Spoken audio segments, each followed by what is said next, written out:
Oke guys, assalamualaikum warahmatullahi wabarakatuh. Apa kabar kalian semua? Semoga kalian dalam keadaan baik-baik saja, sehat selalu dan pastinya bahagia. Oke guys, di video kali ini gue mau ngebahas reaction gue tentang kemunculan Kawasaki ZX25R guys. Ya, seperti yang kalian tahu, informasinya sudah beredar kemana-mana, rumornya sudah ada di mana-mana bahwa Kawasaki ZX25R itu mau launching pada tanggal 4 April ya 2020.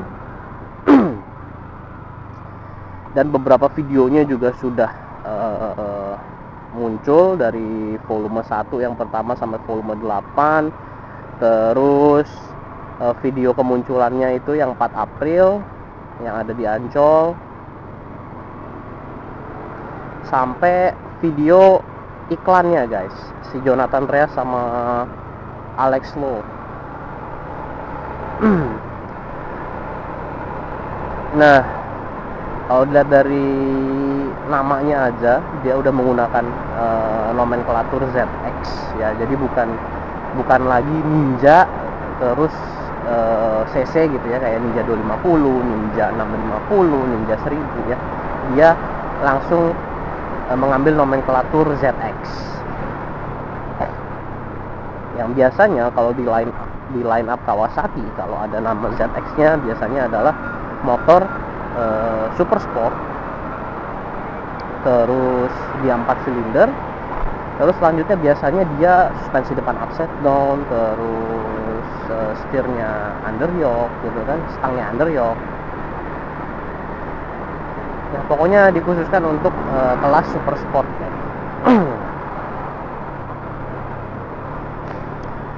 Nah cuman yang bikin menarik itu adalah daya tarik utama dari ZX25R itu adalah engine-nya guys, karena ini 250 cc tapi cc-nya 4 silinder, dan mesin itu tuh punya kelebihan-kelebihan yang bener-bener bikin orang tuh wow banget.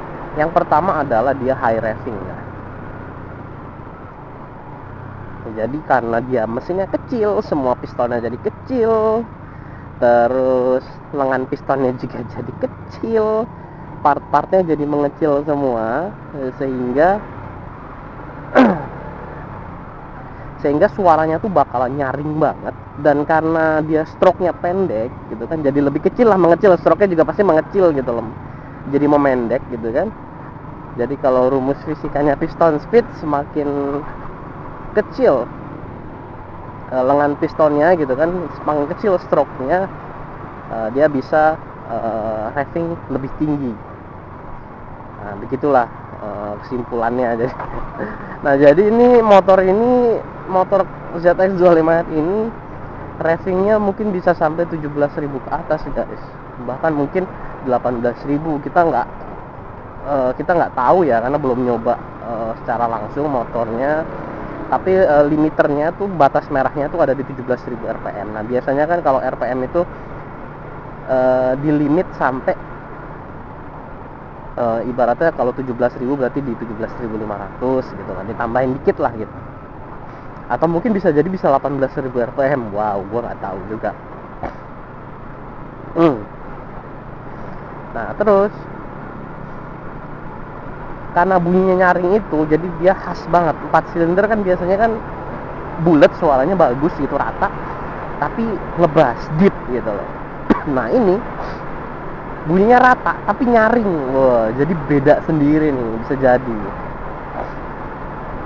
Nah terus juga yang bikin menarik adalah ini adalah 4 silinder tapi 250 cc. Nah jadi mungkin ada keunikan tersendiri, ada kelasnya tersendiri gitu guys. Nah selanjutnya, karena ini 4 silinder tapi 250 cc, harganya pun bisa jadi lebih kompetitif atau lebih murah, karena kita tahu motor 4 silinder itu bekasnya aja harganya mahal banget guys. Jadi untuk mendapatkan misalkan kayak Z800, Z900, terus Ninja 600 gitu ya, CBR 600, itu harganya mahal. Bekasnya range-nya sekitar 140 sampai bisa jadi hampir 300 gitu. Bahkan barunya sendiri untuk ZX6R 636 itu harganya mencapai 315 jutaan ya, baru ya.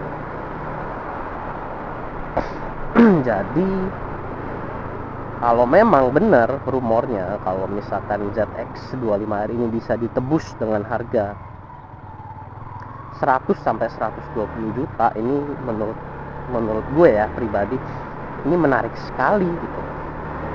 Ini cukup terjangkau lah. Memang pasarnya itu sangat niche, jadi unik banget, gak semua orang bisa beli gitu. Memang tetap aja mahal gitu. Ya sama lah kayak kita bicara pasarnya CBR 250RR atau Ninja 250, ya itu niche sebenarnya, masih sangat unik.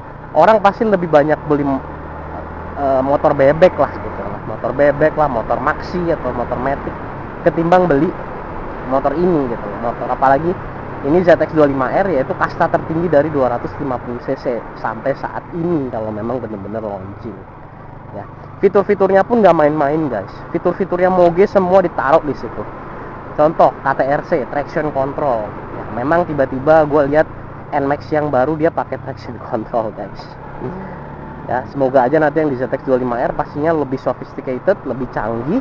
Traction controlnya bisa diatur seberapa besar intervensi sistem traction controlnya kepada engine, mungkin bisa diatur gitu kan, kayak ZX6R 636. Terus nah ini nih ya, quick shifter. Wah ya, gimana pun juga motor 250 cc dibekali quick shifter bawaan pabrikan itu sebuah terobosan baru ya guys. Karena CBR 250RR sendiri ibarat teknologi paling mantepnya aja throttle by wire yang akhirnya bisa difungsikan sebagai riding mode gitu. Nah ZX25R udah punya itu, dia pakai throttle by wire juga, dia juga punya riding mode. Jadi ibaratnya fitur CBR ditambahin mesin 4 silinder dan fitur-fitur traction control dan quick shifter, jadi ini lebih wow banget. Nah, terus selanjutnya ya alhamdulillahnya ZX25R suspensi belakangnya nggak pakai besi kotak ya. Ya gue sebenarnya Ninja 250 itu udah keren banget, bodinya keren, bagus, gambot, gede, moge. Tapi suspensi belakangnya kenapa armnya pakai besi kotak ya gitu, kenapa nggak dibikin yang lebih manis, lebih bagus kayak pesaing-pesaingnya gitu loh, kayak R25 aja bentuknya lebih bagus arm belakangnya. Apalagi CBR 250RR bahannya aluminium, bentuknya juga bagus gitu kan, tapi sayang Ninja 250 nya begitu. Nah tapi di ZX25R bentuknya ini bagus banget guys, jadi asymmetric banana arm, jadi yang sebelah bengkok sebelah lurus ya, walaupun kayak gitu tapi kelihatan keren lah, bentuknya nggak ngotak gitu kan, dibikin lebih manis, lebih cakep ya, gue suka. Oke, terus banyak yang bilang juga ZX25R ini akselerasinya atau top speednya katanya kurang begitu nampol ya. Ini kelihatan dari videonya waktu dicoba sama Jonathan Rea dan Alex Lowy. Ya menurut gua ya, gua nggak tahu ya, kalau karakternya mesin 4 silinder sama 2 silinder kan beda ya. Torsinya beda, tenaganya beda, karakternya pun beda. Kalau 4 silinder itu biasanya memang dia di RPM-nya di atas guys, jadi di bawahnya tuh rendah banget. Nah jadi membuat transmisinya tuh dibuat rapet-rapet ya, karena dia nggak mau RPM-nya drop terlalu jauh sehingga nggak dapet figur tenaga dan torsi yang cocok buat di gear segitu gitu. Jadi biasanya 4 silinder itu gear rasionya tuh rapet-rapet guys, jadi supaya karena tenaganya ada di RPM atas, jadi dia dropnya dia mestinya harus masih di RPM yang di atas tadi, mungkin di 15.000 ke atas gitu. Jadi kelihatannya kok gigi 5-nya masih pendek banget, 162 lah gitu, km per jam ya. Bisa jadi memang karena mesin 4 silinder terus kecil juga di 250 cc, jadi mungkin secara top speed dia nggak sehebat, atau mungkin sama atau bahkan lebih rendah sedikit daripada CBR atau Ninja 250. Namun akselerasinya ibaratnya kalau kita adu akselerasi gitu, mungkin ZX25R menang ya, karena gearnya rapet-rapet, tenaganya pun ledakannya ada di atas-atas. Oke, jadi mungkin itu aja, sekian reaction dari gue. Kalau lo emang suka sama video gue, please subscribe dan klik like. Kalau emang gak suka, klik tombol dislike. Dan semoga video gue bermanfaat. Thank you semuanya. Oke guys, sampai ketemu di video selanjutnya. Wassalam.